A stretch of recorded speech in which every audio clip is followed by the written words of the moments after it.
Right on. Thank you so much, Steve. Recovered alcoholic. My name's Tony. Sobriety date's April 8th, 1989. Yeah, 1989. It kind of still presses the hell out of me every time I say that. The miracle of Alcoholics Anonymous. Step 10. Really interesting step here when we kind of look at this prospect of what they're asking us to do here, right? And so if we kind of reading along, it's kind of interesting how, well, I'll make sure I don't lose myself here in this thing. So it kind of asks us to kind of look at. So let's start right with step 10. And I'd ask you to keep an open mind here as we go along here, because it's very, am I still connected here? Everything good? So as we go along, right, as we go along, it kind of asks us here on page 84. This thought brings us to step 10, which suggests we continue to take personal inventory and continue to set right any new mistakes as we go along. So they kind of introduced us to a thought here, right? And I'd ask you to keep an open mind. I know a lot of people look at this a lot differently. I've been kind of looking at this for a long time. And when I kind of caught on to what it was saying, I kind of got really interested into the outlay of step 10. Usually when we talk about step 10, what we're talking about is a small section of it, how we make amends, how we continue to look for our mistakes, how we continue to be focused on self, right? And what they're talking about here, which is really interesting, what they talk about here is this continuation, the continuation of what, right? Continue to take personal inventory, continue to learn or to continue to develop what we learned from page 64, right? When you kind of look at this from page 64 to 71, they talked about a formula here that we need to engage in, a spiritual kind of recipe in the objective of it becoming a working part of the mind, that I'm able to see the flaws in my makeup that caused my failure or my connection to something greater than me, right? And so what's really interesting as they start going through this thing, they talk about here the purpose of the fourth step is to get this relationship with a power greater than myself. Then they talk about here this then they talk about here this continuation, the continuation to do what? Continuation to continue to do what I've been doing. And as they read here, it talks about as we continue to set right any new mistakes as we go along. We vigorously commence this way of living as we cleaned up the past. So they're suggesting that I've already read through step 8 and 9. They're already suggesting that I'm incorporating this way of life as I'm cleaning up the past. And it's kind of interesting if we go back to this whole purpose, right? The whole purpose is about my relationship with a power greater than myself, right? And when they talked about as we clean up the past, then they make a statement here: we've entered the world of the spirit. Our next function is to grow an understanding of effectiveness. So this is kind of like the first instruction on moving in a new direction. And what's that? To grow an understanding and effectiveness of what? Of this relationship that I gained access to by doing this course of action. Well, what's the purpose of the course of action? Its main object is to enable me to find a power greater than myself, which will solve my problem. That's what this book is about. So as I started to go through this thing, the whole purpose continues to go into the shifting of this relationship to this power, right? So how do I continuously do that, right? So the idea that they're talking about here is, which is quite interesting, is that really it turns into a stage 2 recovery, where it moves from the shifting of the focusing of me to something greater than me. And it's kind of like, well, what is that thing? They talk about this conscious relationship that I'm able to develop in. So as they talk about, our next function is growing understanding and effectiveness, right? So when we have just entered the world of the spirit. Where did they make reference to that? They kind of made reference to that in regards to the fifth step. We may have had certain spiritual beliefs, but now we begin to have a spiritual experience. Well, isn't that interesting, right? They start talking about formulating this relationship that it's all about, the removal of the blocks, in order for me to start having the same experience as those that went before me, right? And so they're talking about here, and this is something that's not taken 5 or 6 weeks. If you're kind of looking at what they're talking about, as soon as I finish my fourth step and I do my fifth step, what I'm looking at right away is I'm looking at 6 and 7. And then it talks about, which is kind of really interesting here, they talk about not running out and doing my 9s and 8 9. It says, let's look at, right? So on page 76, it says it twice, right? It says, let's look at steps 8 and 9. And then down further, it says, probably there's still some misgivings as we look, right, over the past. So what they're suggesting here we do is after 6 and 7, right after we do our 5, we read through this, right? We've read through it. They bring us into the promises. Before the promises, they're talking about the only continuous step that we really kind of develop, which is 11, right? They talk about that on page 83. And then they get into the promises here, right? And it's an overview of what the reader is reading in the hope of what they can experience, what who experienced, those that went before us, what they experienced, that possibly we could experience the same thing if we're willing to do what they did, right? So I've read this thing, I've read the promises, and they talk about, are these extravagant promises? We think not. They're being fulfilled among us, sometimes quickly, sometimes slowly. They'll always materialize if we work for them, right? What's the work? And the cleaning up the past and the development of my relationship with a power greater than myself, that the main basic,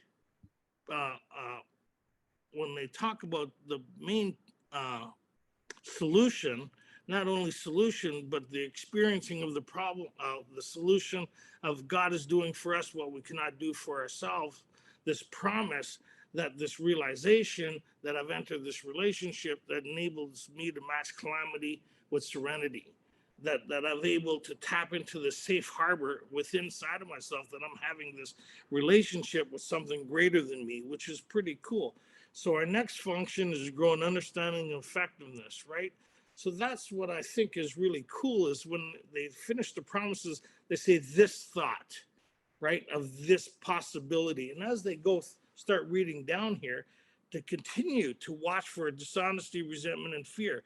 When these things crop up, well, the same thing that they talked on page 71, right? We hope you are convinced now that God can remove whatever self-will has been blocking you off from him, that we started getting access to this power that creates the change within inside of us, giving this new experience as they talked about in the spiritual appendix. So as they talk about here, they said, continue to watch for these things, because these are the blocks, right? There's no new information on how to do it, because it's something that I'm just tapping into and I'm just starting, that I learned from the fourth step, right?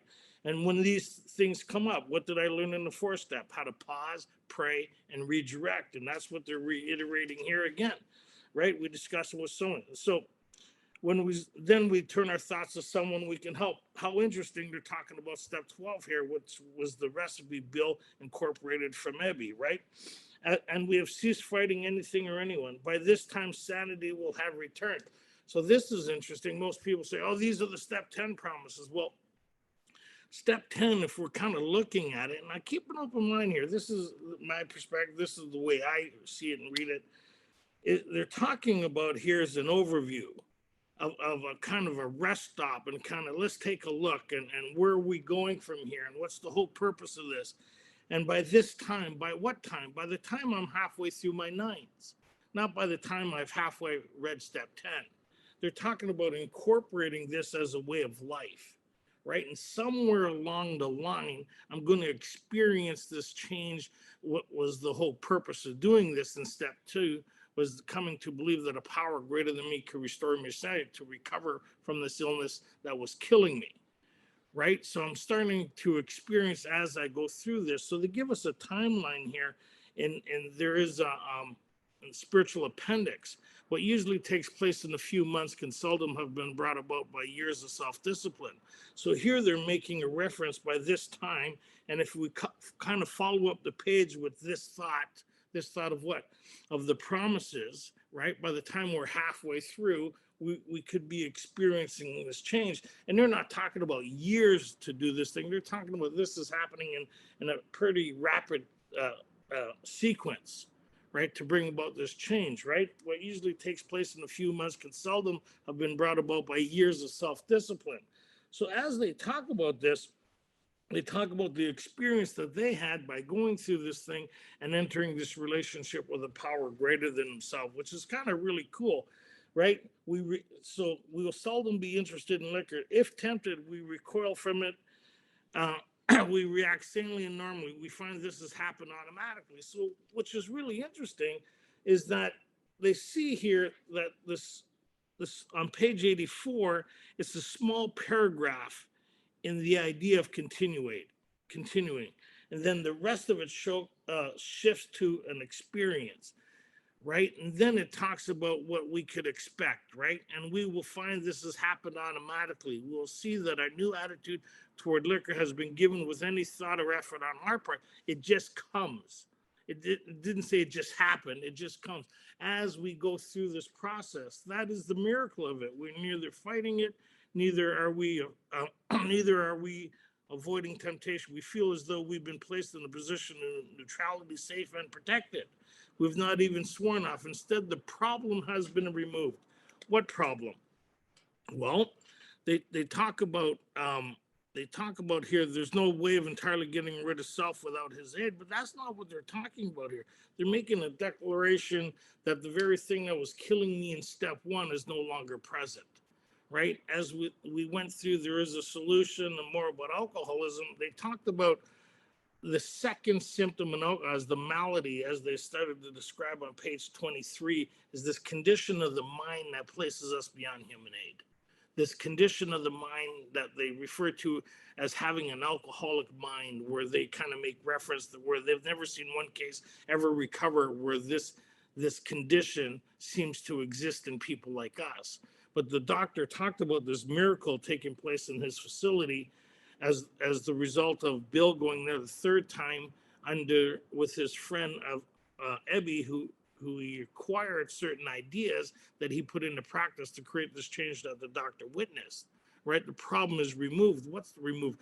This condition of the mind, right? This phenomenon that they talk about on page 37, that they kind of expand on from page 33 to 44, right? They talk about, as long as this condition is present, I will continue to drink. The suddenly will happen, the ambush, without thought or reason, I'll be drinking again, regardless of my position on it. That's the step one promise, that I will continue to drink. So what's the confirmation of step one is another drink. What's the confirmation of the solution presented in step two is step 12. Having had a spiritual awakening is the result of these steps. So what's the confirmation of step 3 of the idea of the possibility of this relationship is step 11. So what's the purpose of 10 is is getting into an overview here, what we could expect, what we're hoping to achieve, and what it looks like, an overall summary of this rest stop of the transition to where we're moving to next. And what's that? Our next function is to grow in understanding and effectiveness. This is not an overnight matter. So it's telling me what my next function is. All the rest of the steps brought me up to this place of what? This relationship with a power greater than myself. And my next function is the shifting of thinking of self to this relationship, right? But watch out for these things as I'm cleaning up the past, right? Because I have two ways of looking at things. I have the new perspective under a spiritual lens, and I have the old Neanderthal way of looking at things. And when I'm spiritually kind of connected, I see my purpose, why I'm going out to do my nines and why I'm cleaning up the past, is to be what they talked about on page 77, to be of maximum service to God, to fit ourselves to be of maximum service to God and the people around us. So I have new focus, a new idea, what I call second stage recovery, right? It's all about my relationship with a power greater than myself. And they're going to reiterate that, right? Where they talk about on page 85, They talk about safe and protected. We have not even sworn off. Instead, the problem has been removed. It doesn't exist for us. We're neither cocky nor we are afraid. That is our experience. Who their experience, right? I need to obtain that experience, and I will if I do what they did. That's the whole purpose of this book, right? That is how we react so long as we keep in fit spiritual condition. So they've, which is really also cool, is they've entered us in as a part of that conversation because we're doing what they're doing now. We have the same recipe, we have the same game plan, hopefully, right? Before they were always talking in you statements. Now they're talking in we statements, right? We're a part of the collective understanding. We're a part of the collective kind of we know what the problem is, solution, and the course of action. It's a collective understanding and experience. It's not singular anymore, right? So, and then here's the warning. It is easy to let up on the spiritual program of action and rest on our laurels. We are headed for trouble if we do, for alcohol is a shovelful. We are not cured of alcoholism. What we really have is a daily reprieve contingent on the maintenance of our spiritual condition. Here's the idea. So it's kind of interesting how they shifted this focus from continuing to take personal inventory to my relationship with a power greater than myself and the necessity of that if I'm going to survive. The necessity of this relationship if I'm going to continue to experience this daily reprieve. If I'm going to continuously experience this being placed in a position of protected of neutrality, right? Of this problem being removed. What being removed? And here, alcoholism. I'm no longer dealing with alcoholism. What I'm dealing with is the human condition that I'm applying these spiritual principles to, where the insanity of the first drink don't return to because I found a new solution, happiness and contentment. Every day is the day we must carry the vision of God into all our activities. So, which is really cool here, they talk about how can I best serve thee? Thy will, not mine, be done. These are thoughts which must go with us constantly. Thoughts. We can exercise our willpower along these lines all we wish. It's the proper use of will. So it's interesting. In three, we're saying, hey, you know what? I need some direction. So I made a decision to turn my will and life over to the care of God, right? As we understood him as this power that we need to get access to that creates this change that's deep down in every man, woman, and child, as discussed on page 55, that I got access to, that I'm moving into from the cheese factory of my thinking into the consciousness of my being. So they're talking about here's your will back. So what am I going to do with it? I'm getting it back here. We can exercise our willpower along these lines all we wish. It's the proper use of will. They haven't given me really the instructions on how to do that yet. They give me some ideas and thoughts, but they haven't showed me how to exercise my will along these lines to continuously grow in understanding and effectiveness of what? Of the spiritual world. We've entered the world of the spirit, the fourth dimension, right? How do I grow in understanding and effectiveness of this? Well, they talk about here, we can exercise our willpower along these lines all we wish. It's the proper use of will. So here's the summary, the conclusion of what this whole thing is about, right? It's kind of like if you're reading a roadmap and you pulled over and you're kind of going to grab lunch and you kind of go and see how far you traveled, where you're at and where you're going. This is kind of like you pull out the roadmap and say, yeah, we're here. Okay, we're going to continue along this line. This is bringing us the right way. This is our objective. This is what we're hoping. Yeah, we're no longer here. We're no longer having this problem. We're out of the area where all the fires are. We're out of there. We're safe and right? We're safe and protected as long as we don't go back that way. Well, how do we not go back that way? Let's look at the roadmap. Let's see what it's saying. They're saying, so we're at the rest stop. We're all gathered around the map. We're looking at it. It says, okay, so much has already been said about receiving strength, inspiration, and direction from him who is all knowledge and power. Yeah, 100%, right? Much has already been said about it, right? If, there's the biggest word in the book, if we have carefully followed directions, what direction? Their guidance and their experience, right? Which is the whole purpose of the book, to show other alcoholics precisely how we have recovered is the main purpose of this book. So if I followed their example and their understanding and I've adopted these ideas and principles and kind of went along these, did what they did when they did it, I'd be experiencing what they're experiencing. What are they experiencing? Well, they talk about here, we have begun. Begun. Where was the last time they used the word begun? In the fifth step. We may have had certain spiritual beliefs, but now we begin to have a spiritual experience. Isn't that interesting? So they're saying from the sequence of step 5 to here, it should be happening almost like this, because we've read through it. We're getting ready to incorporate all these things into a way of life. We've begun to sense the flow of his spirit into us. To some extent, we've become God conscious. True, right? This thing's starting to happen in here. That sixth sense that they talk about that we need to develop, right? This sixth sense that we kind of get an inkling of in step 5, right? This new guidance thing, this thing deep down within that we kind of got reference to in We Agnostics, but now we're kind of, and they made reference to in the spiritual appendix where they talk about all our members have tapped into an inner resource of strength. So we're having the same, it's a collective experience. It's not singular. I may explain it this way or that way, but it's like my phone. If I talk about my phone and then I say, oh, it's an Apple, you wouldn't know what phone I was talking about if you had a cell phone. You'd have pretty much the same functions if it was bought within the last couple of years, right? It would all practically do the same thing. And then they say, well, I have a Samsung, I have an Apple, I have a Mitsubishi, or I have this or that, right?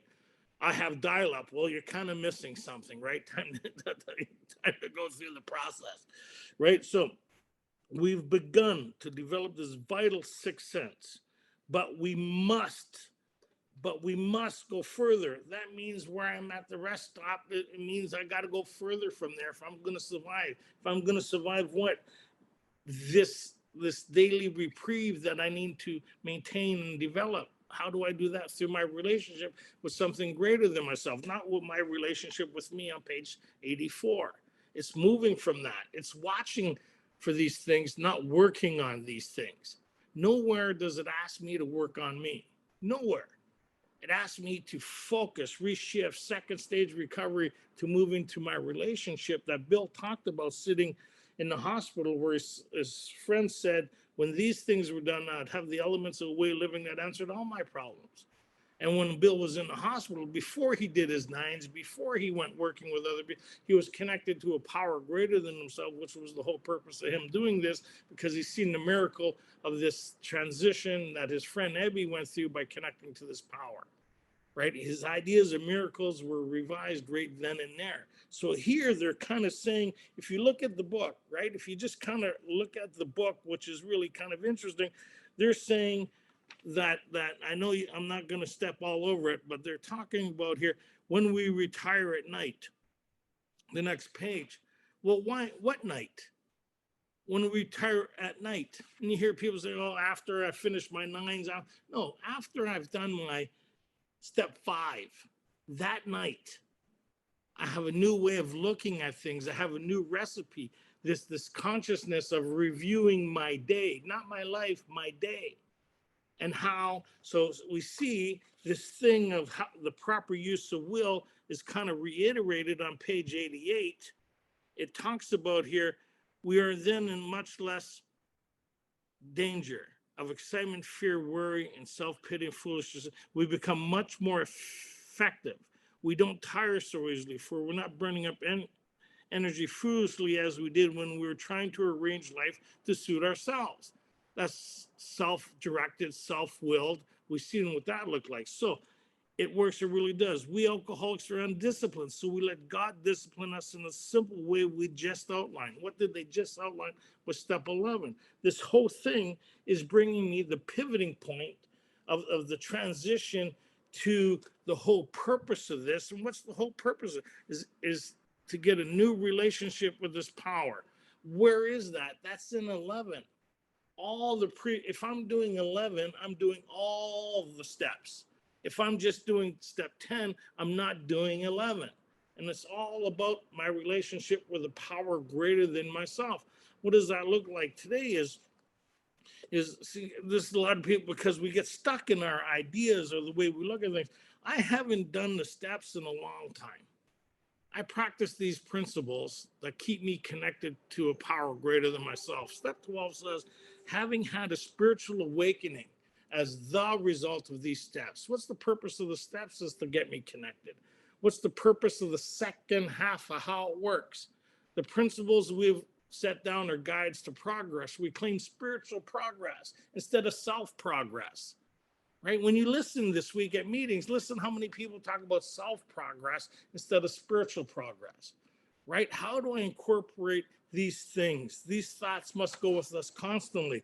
So if you kind of read through 11, it talks about pausing all through the day. It talks about praying all through the day. When what? When the things come up in my four that used to be stumbling blocks, I acknowledge them now. I step back, right? So the inventory that they talk about, this personal, is it continues in 11. But it's not me going alone. I'm to check my newfound thinking with the new God consciousness within. They talk about that on 86. And thinking about our day, we may face indecision. We may not be able to determine what course of action. Here we ask God. The next page, we pause. At night, we see what corrective measures we take. In the morning, all through the day. So these, where it talks about here, it talks about every day is the day we must carry the vision of God's will into all our activities. How do I do that? We can exercise our willpower along these lines all we wish. It's the proper use of will. The instructions on how to do that are on 86, 87, 88, and 89. Right? Which is an amazing thing, like this development that they talk about. So the purpose of the steps was to get me connected. What's the purpose of the principles that they talk about in 12 is to keep me enriched, is to keep me in this relationship that Bill talked about when he left treatment, that he had a formula that when he put into practice, it was enable him to move past the places that he was never able to get on his own resources.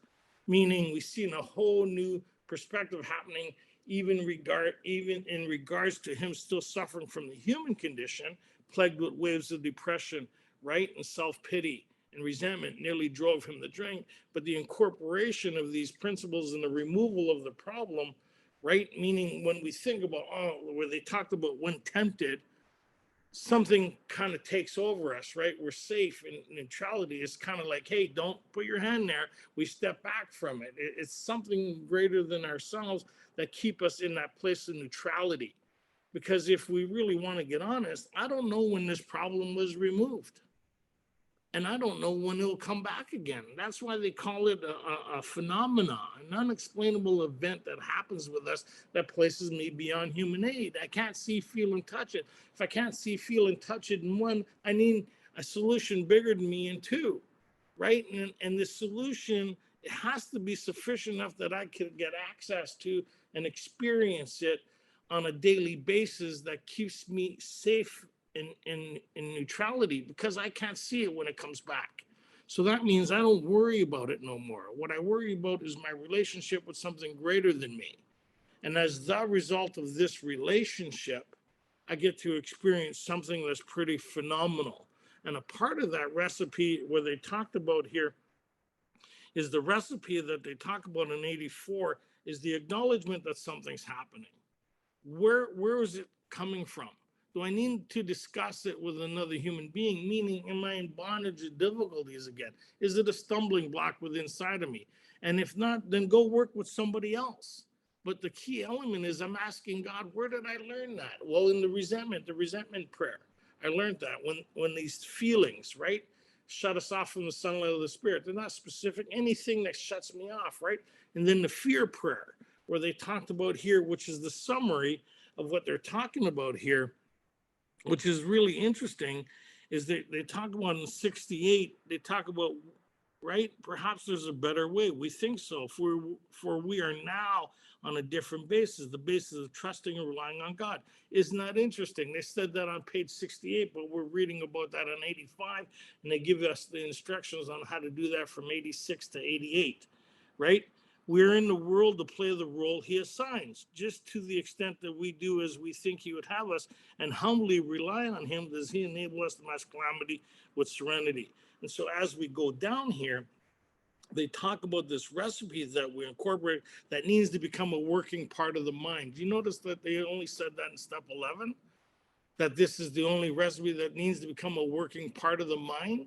What does this whole incorporation that we learned through the four and all this other stuff? So here they talk about, so instead, we let him demonstrate through us what he can do. We ask him to remove our fear. In order to ask for something to be removed, I need to acknowledge it's happening. In order to acknowledge it's happening, I need to be aware of what's happening at a subconscious level. In order to do that, I need to have all the blocks removed where I've moved from first stage recovery of the confounds and the trappings of my mind into the consciousness of my spirit where the energy flows.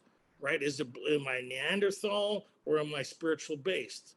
Right? And so they hear when I kind of acknowledge that, I step back and I ask him to remove my fear. That's simple, right? And to direct our attention to what he would have us be at once we commence to outgrow fear. Outgrow something means it's still kind of present, but we have enough access to this power that allows us to have a different experience. I mean, how cool is that when you really kind of think about this thing? And they talk about every day is a day we must carry the vision of God's will into all our activities. What's that? To be of service to who? To fit myself to be of service to God and the people around me. So what would that look like when I'm doing my nines? That's why we need to get through this from 84 to 88 and 89 as I do my nines, right? So, like I said, Bill had this recipe before he went out and started working with people and before he started doing his amends leaving the hospital. We need the same recipe. Why? Because when I'm doing my nines, I'm going to run into a lot of difficulties. That's why they gave me an overview of saying, let's look at 8 and 9. So I look at all these different aspects as I have my 8, right, list from my 4. And I kind of look at all the different challenges I may have. And in the morning, here, as I do 11, I'm going to pray, okay, God, what do you want me to do? Who do you want me to go see? Who do you want me to be of service to? What is your will for me? A demonstration of these principles lie ahead, as they talked about on page 83, right? Each morning, asking each morning in meditation that our Creator show us the way of patience, tolerance, kindness, and love. It's demonstrating all the way through 9 that I should be doing 11 before I go out and incorporate that I'm not acting on self-will. I'm asking, praying for direction and strength. I'm talking with another human being. I'm not going out shanghaiing these people. I have a plan. I'm set with inside of myself what my game plan is. And as I start doing my nines, as I get into these emotional booby traps or the maze of my mind, I'm able to acknowledge this from the shift in my energy and pray for direction and strength to what he would have me be in that moment, and asking for strength to carry out my 9 to be a demonstration of these things. So I mean, this is an amazing part of the book that is something that I pray that we continue, or you continue to look at and not get stuck with what somebody else is saying, right? Because I did that for years. I remember I went through the Joe and Charlie, and I was really rigid on each section of the book.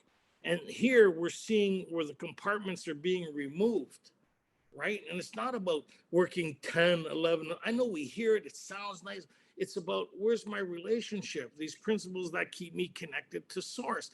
It's not the shifting to self that I need. Oh, what's 10? What's 11? It's becoming a working part of the mind where I'm shifting my focus to something greater than me, that I just come to rely on it.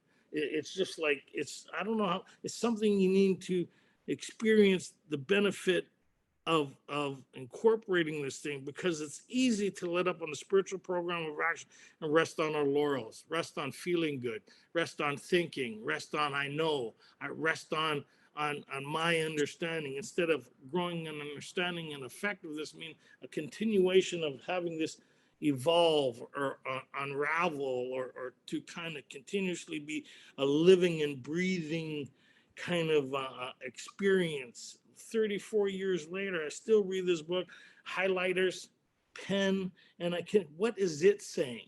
What's the design of this thing?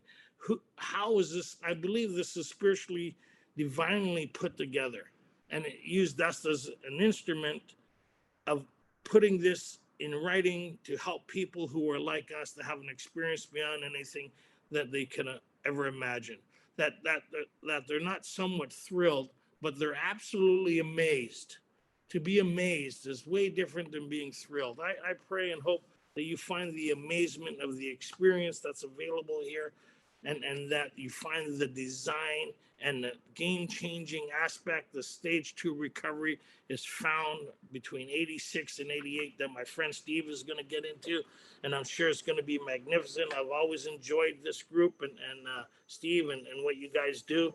I mean, it's a labor of love, but it comes from having an experience that you would not want other people to miss, right? So, with much love and appreciation, live long and prosperous, and may the force be with you. Thanks, buddy.